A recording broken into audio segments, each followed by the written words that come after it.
Hello everyone, welcome to my YouTube channel. In this video, I'd like to talk about survival food. We all know that the global economy is not doing well.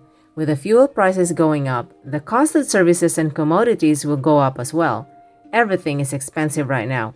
The most basic need that will affect all of us will be food. We are facing crisis and we don't know if it will stop soon or get worse. The possibility of having food shortage is very likely to happen. Whether or not it actually happens on a large scale, there are things that we can do to prepare. In this video, I'll show you 10 crops to help you survive the food crisis by growing these nutrient and calorically dense food. They produce a lot per square foot of growing space and they store well. One of the crops that you can plant to help you survive the food crisis is potatoes. Potatoes are easy to grow. Plant them about 12 inches or 1 foot apart, 2 to 3 inches between rows, and 5 to 6 inches deep into the trenched ground. Add soil enough to cover the potatoes, and add more soil or hill up as the stalk and leaves grow taller. This ensures more potato harvest. Potatoes need sandy loam and organic compost mixture of soil. It also like well-drained soil. Potatoes need regular watering but don't overdo to prevent root rot. Fertilizing is recommended at least once or twice throughout its growing period, especially if your soil is poor.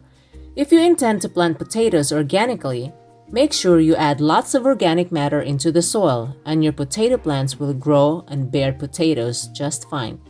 No watering and fertilizing needed at least 2 weeks before the harvest. Wait until the tops of the vines have completely died before you begin harvesting. When the vines are dead, it is a sure sign that the potatoes have finished growing and are ready to be harvested. Another good crop to plant is sweet potatoes. Just like regular potatoes, sweet potatoes is a root crop. To start, you need to plant the sweet potato seeds. The seed is the whole sweet potato that you plant halfway through or buried in moist soil to get more slips. Once the slips are about 5 to 6 inches long, you can plant them in the ground or in containers. Plant them about 12 inches or 1 foot apart and about 5 to 6 inches into the ground. Hill up around the base of the plant for proper drainage and for better crop yield. Sweet potato likes warm and loose soil. Add organic matter into the soil to help sweet potatoes grow better and taste sweeter. Sweet potato is a double crop. Not only you can eat the tuber or the sweet potato, but you can also eat the leaves. You can blanch the young tender leaves, eat it raw in salad, or mix it in soup or stir fries. Plant carrots. Carrots grow well in cool weather. You can begin planting carrot seedlings or sowing carrot seeds directly into the ground as soon as the soil can be worked in the spring, even 2 to 3 weeks before the last frost.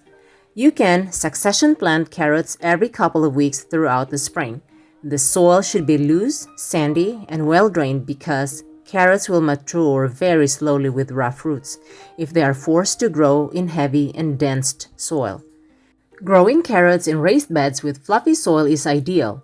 Plant seeds 1/4 inch below the surface of the soil as evenly as possible, 2 to 3 inches apart.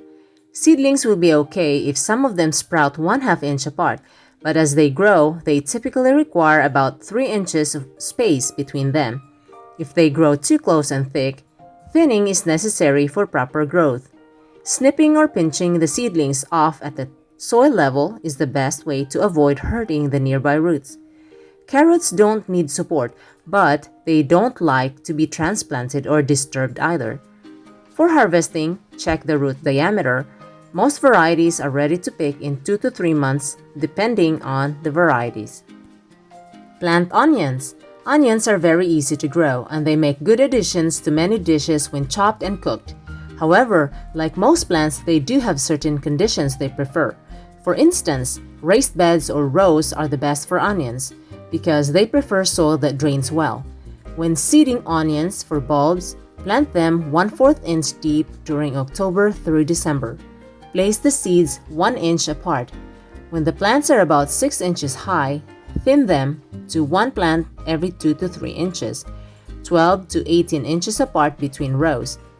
Eat the extra plants as green onions. If you use sets or transplants, plant them 3/4 inch deep and 3 to 4 inches apart.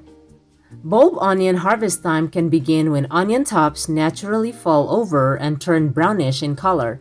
This is usually around 100 to 120 days after planting, depending on the cultivar. Garlic.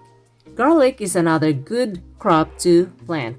Divide the bulb into individual cloves, keeping the papery skin intact. Plant the cloves 4 inches apart and about 2 inches deep. Make sure that the flat root side is pointing down and the tapered or pointy side is pointing up. Otherwise, the garlic will grow in the wrong direction. Garlic grows best in loose, well-draining soil. Sandy loam is the ideal type of soil for growing garlic. Blanket the planter with a 2-inch layer of mulch or straw. Place the garlic planter where it will get 6 to 8 hours of sunlight each day. Don't let it dry out. If you have a long dry spell without rain, be sure to water them. The right time to harvest garlic is when the leaves are brown and dried up. As a general rule, there should be an equal amount of brown dried leaves and green live leaves. If you wait for all the leaves to turn dry, it could be too late. You also need to plant brassicas and cruciferous plants. They produce delicious roots, leaves, stems, and flower buds, just like cabbages, broccoli, cauliflower, and other plants from the mustard family. Brassicas are a cold climate crop, ideally suited to regions with mild summers and moderately cool spring and autumn weather. Seeds are tiny and should be planted at a depth of about 1/4 inch. Unless you are direct seeding a bed of baby greens, it is recommended starting seedlings indoors 4 to 6 weeks before planting them in the garden. Spring crops may be planted outdoors up to 2 weeks before the last expected frost date. Fall crops should be started in mid to late summer. Just make sure they are in the garden at least 6 to 8 weeks before the first fall frost. Regular watering will help promote healthy growth, while heat and drought stress can result in strong, bitter flavor and early bolting. Water it at least once a week and never allow the water to dry out completely. Plants can withstand some frost, but they should be mostly grown before cold weather sets in. Fall-planted brassicas can be grown through the winter in milder zones and even as far north as Zone 5 under a low tunnel or row cover. Whichever brassicas you decide to grow, be sure to harvest them young and fresh, as these veggies will not hold indefinitely in the garden. Another highly recommended crop to plant during a crisis is beans. Beans are relatively easy to grow and they require minimal care, making them a good choice for a first-time gardener or a new garden plot. There are plenty of varieties of each, from pole beans to bush beans to drying beans to sweet sugar snap peas. Start your plants from seeds by planting them in the ground where you want them to grow. Since legumes don't like to be transplanted, it is best to soak the beans overnight before planting. But if you know that rain is in the forecast or the soil is moist or wet than normal, you don't need to soak the beans. Plant bean seeds about 1 1/2 inch deep and 4 to 5 inches apart. If you are planting more than one row of bush beans, the rows should be 18 to 24 inches apart. You can expect the bush beans to germinate in about 1 to 2 weeks. Water frequently and keep the soil moist by adding mulch around the base of your bean plants. Beans don't need high nitrogen fertilizer. Instead, provide a balanced fertilizer once a month during the growing season.